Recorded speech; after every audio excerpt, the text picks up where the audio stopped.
ဓမ္မတွေတရားမင်းအကြောင်းမဟောခင်ဝိပဿနာရှုနည်းကိုကျေးဇူးတော်ပြောမယ်ဝိပဿနာရှုနည်းကရှင်သာရိပုတ္တရာကဟောထားတယ်ကာယမိမံသမသထပရိဇာနာထပုဏ္ဏပုံဏကာယေတဘာဝံဝိရိတဝါနဒုက္ခသန္တံကရိတတိဒီကဲတော့ဟောထားတော့ဓမ္မတွေဘုရားရှိခိုးဖြစ်စေကိုယ်အိယာထဲမှာဖြစ်စေထိုင်ပြီးတခါလားမိမပြန်လူတို့ယောက်ျားပြန်ဓမ္မရင်ခွဲပြီးတခါလားထိုင်နေတယ်လို့ထိုင်အိတ်ခြင်းနဲ့အိတ်ကိစ္စမရှိပါဘူးတဲ့သို့တော့အသက်မှန်မှန်ရှူပြီးတခါလားလေလေထွက်တာလည်းသိလို့လေလေဝင်တာလည်းသိဒီလိုကြီးသိပြီးတခါလားနေရာမှာပရမရှိစွာတော့ဖြင့်ထွက်တာသိဝင်တာသိပဲလုံနေပါဒီထဲကမှခொနည်းကအောက်လိုလာလို့ရှိရင်ထွက်တာသိဝင်တာသိချုပ်လိုက်ပါထွက်တာသိဝင်တာသိချုပ်ပြပါတော့သတိပေးလိုက်နော်ထွက်တာသိဝင်တာသိချုပ်ပြီးအောက်တဲ့နေရာလေးကိုညံကထည့်လိုက်ဩဒါဖောက်ပြန်လာတာပါလားဖောက်ပြန်လာတာငါကမအောင်ဘူးမှဒီနေရာလေးကအောက်လာတယ်အဲ့ဒီဖောက်ပြန်တဲ့နေရာလေးကြည့်လိုက်ပြီဒီမှာဖြင့်ဖောက်ပြန်တာလေးကပြည့်စည်သွားဗတ္တတိဝန္တာတိလုံးနေတော့တဏှာကဘာဖြစ်လာတော့အောင်းတဲ့ခါကျဗတ္တတိဝန္တာတိထုတ်လိုက်ပါအောင်းတဲ့နေရာလေးညံလှည့်လိုက်ပါခြေစလုံးကအောင်းရင်ခြေစလုံးပေါင်းကအောင်းရင်ပေါင်းခါကအောင်းရင်အောင်းနောက်ကျောကအောင်းလို့ရှိရင်လည်းအောင်းတဲ့နေရာလေးညံလှည့်လိုက်ပါအဲ့ဒါလေးကဘာပါလိမ့်မလဲဆိုတော့ပင်ကိုယ်သဘောမှဖောက်ပြန်လာတာအဲ့ဒီဖောက်ပြန်တဲ့နေရာလေးကိုဒကာတဲ့ဒကာကျောဥဒ္ဒဘုရားကညံတဲ့လိုက်ပြီဆိုမှဖြင့်ဉာဏ်ပေါ်နေတဲ့အတွက်တတ္တဝါသဏ္ဍာန်မှာအောက်တဲ့စိတ်ကလေးကချုပ်သွားပြီးဉာဏ်စိတ်ကလေးကပေါ်နေဉာဏ်စိတ်ကလေးပေါ်နေတော့အောက်နာလေးဟာဟောက်ပြန်ပြီးဒီကလာပျက်စီးသွားတာတွေ့ပါလိမ့်မယ်ဟောက်ပြန်ပျက်စီးသွားတာကိုတွေ့ပါလိမ့်မယ်ဒီကဲတဲ့ဟောက်ပြန်ပျက်စီးသွားတာလေးတွေ့တဲ့အခါကျတော့ဒီခန္ဓာကိုယ်ကြီးစိုက်ကြည့်နေလို့ဟောက်ပြန်ပျက်စီးတာတွေ့တာလို့မှတ်လိုက်နော်အဲ့တော့ဟောက်ပြန်ပျက်စီးတာကအနိစ္စဒုက္ခသစ္စာအနိစ္စဆိုတာဟုတ်တာဒုက္ခသစ္စာဆိုတဲ့ဟုတ်ပါဘူးဩဒါကဒုက္ခသစ္စာဖောက်ပြန်ပြည့်စည်ပြီလို့သိနေတာလေးကလောကီမက္ခသစ္စာဒါဒီနေရာလေးကအောင့်တာလေးကပျောက်သွားပြီဟိုနေရာကအောင့်တာပေါ်လာတယ်ဟိုစိတ်ကလေးစားကျင်တဲ့စိတ်ကလေးပေါ်လာတယ်အဲ့ဒါလေးကိုလည်းစားကျင်တဲ့စိတ်ကလေးကိုလည်းရှိမရှိကြည့်ပြပါကြည့်လိုက်တဲ့အခါကျတော့ရှင်ဖြင့်ကြည့်တဲ့ဉာဏ်ပေါ်လာလို့ရှင်ဖြင့်တတ္တဝါသဏ္ဍာန်နှစ်စိတ်မပေါ်ကောင်းတဲ့အတွက်စားကျင်တဲ့စိတ်ကလေးကဒကာကျွယ်ဒကာတက်တို့ဖြစ်ပြီးပြတ်သွားသူလည်းခုမှဖောက်ပြန်ပြီးလာတာအခုပဲပြည့်စည်သွားတယ်အဲ့တော့ဖောက်ပြန်ပြည့်စည်တာဘာသစ္စာခေါ်ကြမလဲဒုက္ခသစ္စာကိုဘုန်းကြီးတို့ဓမ္မတွေကသိလိုက်တော့အသိခံရတာကဒုက္ခသစ္စာအသိဉာဏ်ကမက္ခသစ္စာလို့အောင်းနေကြတယ်ဒီလိုဒီခန္ဓာကိုယ်ရဲ့လှည့်လိုက်ပြီးဒီကလာနေတော့အသိခန္ဓာကဒုက္ခသစ္စာအသိဉာဏ်ကမက္ခသစ္စာဆိုတော့ခန္ဓာကိုယ်ထဲမှာဒုက္ခသစ္စာရဲ့သိနေတဲ့မက္ခသစ္စာရဲ့ဤသစ္စာနှစ်ခုသာရှိပြီးဒီကလာနေတော့သမုဒယသစ္စာဆိုတဲ့လောဘကချုပ်ငြိမ်းရုပ်သိမ်းပြီးဒီကလာနေတော့တယ်ဒီလောဘချုပ်ငြိမ်းနေတော့လောဘတဏှာချုပ်တော့တဏှာချုပ်တော့ဥပါဒံချုပ်ဘူးလားဥပါဒံချုပ်တော့ကံချုပ်တယ်ကံချုပ်တော့အလာကဘုရားလာရတံဖြစ်တဲ့ပြိတ္တိနေမှုအိုမှုသိမှုကောဩဒါဘယ်နဲ့ကြောင့်ချုပ်ပါလိမ့်မလဲလို့ဒကာကျော်ဒကာသတုလဘုရားကမဲလို့ရှိရင်ဖြင့်ဟောက်ပြန်ပြည့်စည်တာမြင်နေတဲ့မက်ကချုပ်စေတာလို့မှတ်လိုက်ပါဟောက်ပြန်ပြည့်စည်တာသိတဲ့မက်ကချုပ်စေတာဆိုတာသိကြပါလားဒါနဲ့ဒီခန္ဓာကိုယ်ကြီးကိုဝိပဿနာရှုဆိုတာခန္ဓာကိုယ်စောင့်ကြည့်တဲ့အလုံးလို့မှတ်လိုက်ကြတယ်ဝိပဿနာလို့ဆိုတာဘာပါလဲဒါကြောင့်ကာယမိမံသမဂထဣမံကာယဤခန္ဓာကိုယ်ကြီးကိုသမဂထစောင့်ကြည့်ပြီးသုံးသပ်စမ်းပါကွာရှင်သာရိပုတ္တရာမှားကြတယ်ခန္ဓာကိုယ်ကြီးစောင့်ကြည့်ပြီးသုံးသပ်စမ်းပါဆင်ញင်စမ်းပါဆိုတော့ဖြစ်တယ်မဲမလာဘူးပြည့်စည်သွားတာကဖြစ်ဖြစ်စောင့်ကြည့်တာကမဲ့ဆိုတာဒကာဓမ္မတို့စောင့်ကြည့်မှရတယ်လို့မှတ်စမ်းစောင့်မကြည့်ရင်မရဘူးရှာရင်တော့မရစောင့်ကြည့်ရင်တော့ ဇောရကြားတွေဟာအပြေးတော့မလမ်းပါဘူးတဲ့ဖမ်းတော့မြန်တယ်လို့မိလိန်ကပညာကစောင့်ဖမ်းစမ်းပါလို့လည်းသေသေးချာချာဟောတာဒါကြောင့်ဘုန်းကြီးတို့ဓမ္မတွေကအေးရောက်လို့ရှိရင်ဘုန်းကြီးပြောတဲ့အတိုင်းသာလုပ်ကြည့်စမ်းအနာကိုစောင့်ကြည့်နေဘာနဲ့စောင့်ရမလဲဆိုတော့ကျူမှုလေးမှန်မှန်ကျူဆိုင်မှုလေးမှန်မှန်ဆိုင်ရကမှအထူးတရားလေးပေါ်လာလို့ရှိရင်ဩဒါဝိပရိနာမလက္ခဏာဒုက္ခသစ္စာပါလားလို့စောင့်ကြည့်လိုက်ဒါပြန်ဝိပရိနာမလက္ခဏာဒုက္ခသစ္စာကဒုက္ခသစ္စာစောင့်ကြည့်တာလေးကသေတာကသမုဒိယသစ္စာနောက်ခန္ဓာမလာတာကနိရောဓသစ္စာဆိုတော့ဩတို့သစ္စာလုံးလုံးနေတာပါလားဆိုတာပေါ်မလားပေါ်ပါဘူးဩဒါဖြင့်ဝိပဿနာလို့ဆိုတာအားလုံးတရားနာတဲ့ဓမ္မတွေစောင့်ကြည့်တဲ့အလုံးဝိပဿနာလို့ဆိုတာဘာပါလဲစောင့်ကြည့်တဲ့အလုံးလို့ဆိုတော့တပည့်တော်တို့ဖြင့်မလုတ္တသေးပါဘူးဘုရားဆိုရင်စောင့်မရှိလို့ကမှတ်ပြီလို့စောင့်ကြည့်တော့ခန္ဓာကိုယ်ကြီးကဘုနေရာကပြတယ်ဒီနေရာကပြတယ်ဘုနေရာကပြတယ်ဒီနေရာကပြတယ်ပြတဲ့နေရာကိုပဲစောင့်ကြည့်နေတဲ့ခါကြလို့ရှိရင်ပြတာကဒုက္ခသစ္စာသိတာကမဂ္ဂသစ္စာသိတာကနောက်ခန္ဓာမလာတာကနိရောဓသစ္စာဆိုတော့ဩတို့ဒီသစ္စာလေးပါးလုံးလုံးနေတာပါလားဆိုတာမပေါ်လာဘူးရှင်းပါဒါကြွယ်တော့လုံးတော့လဲစောင့်ကြည့်ရမှာမဟုတ်လားလိုက်ဖမ်းရင်မေးပါမယ်ဒါကြောင့်ခွင်းတို့ဓမ္မတွေစောင့်ကြည့်လို့ရှိရင်ခန္ဓာကိုယ်ကြီးကပင်ကိုယ်ကအနာခန္ဓာကိုယ်ကြီးကိုအနာတွေပဲမပြရဘူးအနာခန္ဓာကိုယ်ကြီးမို့အနာခန္ဓာတွေပြတော့ဒီနာခန္ဓာတွေကဖြစ်လိုက်ပြက်လိုက်ဖြစ်လိုက်ပြက်လိုက်ဖြစ်လိုက်ပြက်လိုက်နဲ့ပြနေတော့ဩဒီဥစ္စာဖြစ်ပြကဒုက္ခသစ္စာသိတာကမဂ္ဂသစ္စာပါလားလို့ဆိုတာအခုအချိန်မှဉာဏ်နဲ့မှပေါ်လာထိုကဲ့သို့ပေါ်လာတဲ့အခါကျလို့ရှိရင်ကိလေသာဈာမညလို့ရှိရင်ဖြစ်ပြနဲ့မဲ့နဲ့ကြားထဲမှာကိလေသာဈာမချလို့ရှိရင်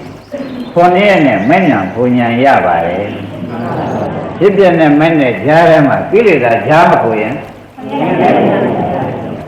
ဒါကြွယ်မမြန်လားမြန်ပါပါဘုန်းကြီးကဟောတာလားဘုရားခင်ကိုရမကြီးကဟောတာလားလို့ဆိုတော့သတိတံပါဠိတော်မှာသေးသေးချာချာရှိနေသောကြောင့်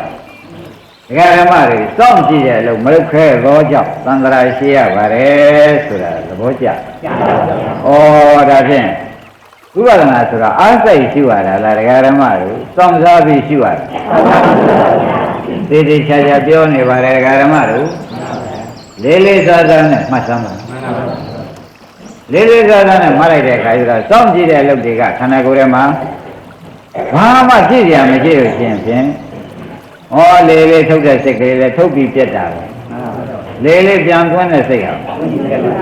အဲ့ဒါလေးဘယ်တော့မှမရှိတော့ဘူးဆိုသူ့ပြန်ထိုင်လိုက်သဘောကျဟာသူ့ပြန်ထိုင်နေရင်မှတန်တယ်ပဲဟိုနေရာကရတယ်လို့ဒီနေရာကအောင့်တယ်လို့ဒီနေရာကကောင်းတယ်လို့လာပြန်လို့ရှိရင်သူ့ချုပ်ပလိုက်ခொနဲ့ရတဲ့နေရာကောင်းတဲ့နေရာတွေလှည့်လိုက်ပြီးဩဒါဒီဒုက္ခသစ္စာပါလားဒါဒီဒုက္ခသစ္စာပါလားလို့ရှုပါကောင်းတဲ့စိတ်ကလေးပဲဖြစ်ပြီးပြတ်တော့ဒုက္ခရောက်တာဆိုးတဲ့စိတ်ကလေးပဲဖြစ်ပြီးပြတ်တော့ဒုက္ခရောက်တာအလယ်လားစိတ်ကလေးပဲဖြစ်ပြီးပြတ်တော့အဲ့ဒီဒုက္ခသစ္စာတွေကြီးပိုင်ပိုင်နိုင်နိုင်ယတကဒုက္ခသစ္စာသိတာကမဂ္ဂသစ္စာလို့ဓမ္မတွေကကြိုးစားနေကြမယ်ဆိုလို့ရှိရင်ကြာတော့ဒုက္ခသစ္စာတွေဟာကဘုရားကသံခိတ်ဒေနပြင်စုပါဒနဲ့ခန္ဓာပြီးဒုက္ခလို့ခေါ်သောကြောင့်ခန္ဓာ၅ပါးလုံးပြတဲ့ဥစ္စာတွေအနိစ္စလည်းမပြဒုက္ခလည်းမပြအနတ္တလည်းမပြအတုပါလည်းမပြဘဲနဲ့ဒကာကျော်ဒကာသစ်တို့ဒုက္ခသစ္စာပဲပြတယ်အဲ့ဒီကဲတော့ပြလာပြီဆိုမှဖြင့်ဩလူဘဝရတာဒုက္ခသစ္စာရတာကိုလို့ဘောဘောလုံးနေသိမလားပဲလူဘဝရတာဘာရတာဘာလဲဒုက္ခသစ္စာကြီးရတယ်ဆိုတော့မသိကြဘူးအဲ့ဒီကဲတော့ဒုက္ခသစ္စာကြီးရတာကိုပိုင်ပိုင်နိုင်နိုင်သိနေတော့ဒီကိုယ်လုံးမှာဒီဘာရဒီကနာဒီကအောင်ဟိုကကြိုက်ဒီကခဲဟိုကတမျိုးတစ်ခုပေါ်ရတယ်ဟူသေးတယ်ပျောက်တာပဲတွေ့ရစောင့်ကြည့်တဲ့ပုဂ္ဂိုလ်မတွေ့ရဘူးဒါဖြင့်ဥပဒနာအလုပ်ဆိုတာဘယ်လိုလုပ်ရမှာပါလိမ့်မလဲလို့မေးရင်မနဲ့ဖြေကြစောင့်ကြည့်တာပဲတဲ့အကြည့်ခံရတာကဒုက္ခသစ္စာရှင်းဉာဏ်ကမဂ္ဂသစ္စာအကြည့်ခံရတာကဒုက္ခသစ္စာ ကြည်ညာကမက္ခသစ္စာဆိုတော့အော်မဲ့ဟာဆူတောင်းအလုပ်လားစောင့်ကြည့်တဲ့ညာလုပ်လားစောင့်ကြည့်တဲ့ညာလုပ်လို့ဒကာဓမ္မတွေကအသေးကြီးသိလာပြီဆိုမှဖြင့်ဩခန္ဓာကိုယ်ကြီးဟာဒုက္ခကြာမညဒုက္ခသစ္စာဒလဇပါလားဆိုတာပေါ်လာပါလိမ့်ဒုက္ခကြာမညဒုက္ခသစ္စာဒလဇပါလားဆိုတာမပေါ်လာဘူးဆိုရဲလို့ပေါ်လာတဲ့အခါကျတော့မှဩဒုက္ခသစ္စာကြီးပါလားဒုက္ခဆိုတာဘာမှမပေါ်လာပါလားဆိုတော့ဒုက္ခရဲ့မြင်ပြီးညှင်းငွေလာပါလိမ့်မယ်ဒါဖြင့်ဖြစ်ပြမြင်တာတွေယထာဘုဒ္ဓညာဖြစ်ပြဒုက္ခသစ္စာကြီးမုန်းလာတာတွေကြာတော့ညာကထက်ပြီးကြည့်ပါများလာတော့ဘုန်းကြီးတို့ဓမ္မတွေနိုင်တဲ့ဒီဒုက္ခကြီးနဲ့ဖြင့်မနေခြင်းပါဘူးဆိုတာမနေခြင်းနဲ့ညာမလာဘူးမနေခြင်းနဲ့ညာလာတဲ့ခါကျတော့ခေါင်းကဒုက္ခတွေအကုန်ပြောက်သွားတယ်မနေခြင်းနဲ့ညာလာတော့ဘာတွေပြောက်ဒါဖြင့်ဒုက္ခပြောက်ရင်ဒုက္ခဆုံးတာကနေရတဲ့ဒုက္ခအဆုံးကြည့်တာကမက္ခသစ္စာဆိုတော့မက်စစ်ပေါ်လာတယ်ဒုက္ခပြောက်ရင်မက်စစ်ပေါ်လိမ့်မယ်ဒုက္ခတွေ့ရင်ဝိပဿနာမဲ့ပေါ်လိမ့်မယ်ဒုက္ခတွေ့ရင်ဒုက္ခတွေမရှိဘူးဗျာရှုစရာကိုမရှိဘူးဗျာဆိုရင်ဖြင့်ဘာပေါ်လာမက်စစ်ပေါ်လာတော့ဒုက္ခမရှိတာကနေရတဲ့သစ္စာမရှိမှသိတာကအဲ့ဒီကြစောင့်ကြည့်ရမှတန်တယ်သုံးသွားလိုက်လို့ရှင်းဖြင့်ဒုက္ခကအန္တန်ကရိတ္တိဒုက္ခကဒုက္ခ၏အန္တန်ဆုံးကရိတ္တိမဉ္ဇဏ်ကမျက်မှောက်ပြုလိုက်တဲ့တန်လို့ရှင်သာရိပုတ္တရာကလည်းဟောဘုရားကလည်းဟောဒီဖြစ်လေတော့ကြောင့်ဘုန်းကြီးဓမ္မတွေယနေ့ကစပြီးစောင့်ကြည့်တယ်လို့လှုပ်ရှားမှာဖြစ်ပြဒီလာလေးကိုစောင့်တာကြည့်ပါလို့ဂရိပေးလိုက်ဖြစ်ပြဒီလာလေးကိုစောင့်တာကြည့်ပါဒီပြန်ဘာမှမလုပ်ပါနဲ့စောင့်ကြည့်တော့ကြာတော့ဖြစ်တဲ့ဒီဒကာကျွဲတို့ဥလာဘူးဆိုစိတ်လာလိမ့်မယ်စိတ်လာပြီဆိုမှဖြင့်စိတ်ပေမဲ့မပြင်းနဲ့ဩအသိတည်များပါလားဩဒုက္ခတွေတည်များပါလားဩဒုက္ခတွေတည်များပါလားလို့သူကဘယ်တော့ပဲများကိုယ်ကဒုက္ခများတယ်လို့သာမြင်ရှိနေကြာတော့ဩဖြစ်လာတာလေဒုက္ခပြက်သွားတာလေဒုက္ခဖြစ်လာတာလေဒုက္ခပြက်သွားတာလေဒုက္ခအဲ့ဒီကဲဒုက္ခကိုအဖြစ်လည်းမသားရအပြက်လည်းမသားရအဖြစ်ကောအပြက်ကောမသားရပါဘူးတဲ့ဒုက္ခကိုမသားရတဲ့ခါကျတော့ဖြစ်ပြက်ကိုသားရတဲ့တဏှာကလည်းချုပ်ပါရောဖြစ်ပြက်လည်းချုပ်တာသားရတဲ့ဒိဋ္ဌိလည်းချုပ်ပါရော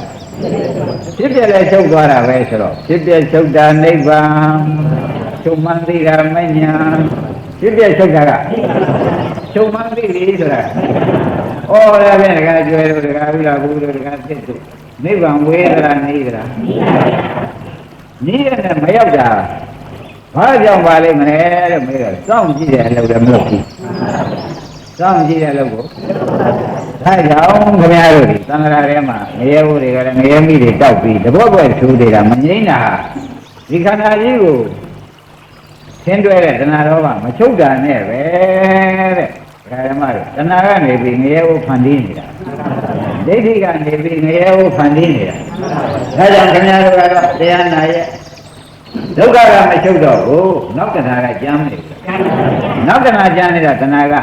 ဘယ်ခန္ဓာလောက်ရပါမလဲဆိုပြီးအချိုးရသူကစီမံနေအချိုးရစီမံပြီးခါကနေတော့တဏှာကငရဲသွားတဲ့ခါတဏှာလည်းရှိတယ်သုပတိသွားတဲ့တဏှာလည်းရှိတယ်အဲ့ဒီကဲတော့တဏှာတွေကအမျိုးမျိုးပုံပုံသုပတိစီမံလိုက်ငရဲဟိုတွေစီမံလိုက်ဆိုတာတဏှာမချုပ်လို့ဖြစ်ရတယ်ဒိဋ္ဌိမချုပ်လို့ဝိသိကိစ္စမချုပ်လို့အခုတော့ပြင်ဓမ္မတွေစောင့်ကြည့်ဖြစ်ပြမြင်ရတာဘုဒ္ဓညာဖြစ်ပြမုံရင်ဖြစ်ပြတရားရှင်းရမှတန်တဲ့ဖြစ်ဒုက္ခပြဒုက္ခမှာတော့ဘာမှမရှိဘူးလို့ခြင်းစရာရခြင်းစရာဘာမှမရှိဘူးလို့ဒီခန္ဓာကိုသုံးပြချက်ချလို့ခြင်းအဲ့ဒါဒုက္ခသစ္စာပိုင်းခြားသိတာပဲဒုက္ခကိုပိုင်းခြားသိလိုက်တဲ့အခါကျလို့ရှိရင်ဒုက္ခတွေတခါကျွယ်ဘာဖြစ်သွားဒုက္ခတွေဆုံးသွားဒုက္ခဆုံးတာဘာခေါ်ကြမလဲဆုံးပေါ်လို့သိတာကဩဒါဖြင့်ဘုန်းကြီးဓမ္မတွေနိဗ္ဗာန်ဒီခန္ဓာအဆုံးရှိတယ်ဆိုတာယနေ့တစ်ဖြစ်ချမှတ်ဖို့နိဗ္ဗာန်တစ်ချက်မှရှိသလားအောက်မှရှိသလားဘေးမှရှိသလားလို့မေးရင်မနဲ့ဖြေကြခန္ဓာဆိုတာဖြစ်ပြပဲ အဲ့ဒီဖြစ်ပြအဆုံးမှာနိဗ္ဗာန်ရှိတယ်ဆိုတာယနေ့ညကစပြီးဘုန်းကြီးတို့ဓမ္မတွေကြိုးစားလို့ရှိရင်ဖြင့်တဲ့အပယ်လေးပါးတကားတွေတကားလည်းမဟုတ်ပါဘူးငရဲငင်းကြီးငရဲကိုသိမ့်ပါတယ်ဆိုတာကိုကိုညာမညာကနေသိမ့်လိုက်တယ်လို့သုံးတဲ့ချက်ဘယ်လိုကသိတာပါလဲဒါကြွယ်ရှင်းမယ်ရှင်းပါဗျာသဘောပါလားပါပါဗျာဒါအလုတ်စင်လေးရှေ့ဘင်းကပြတာပါမှန်ပါဗျာ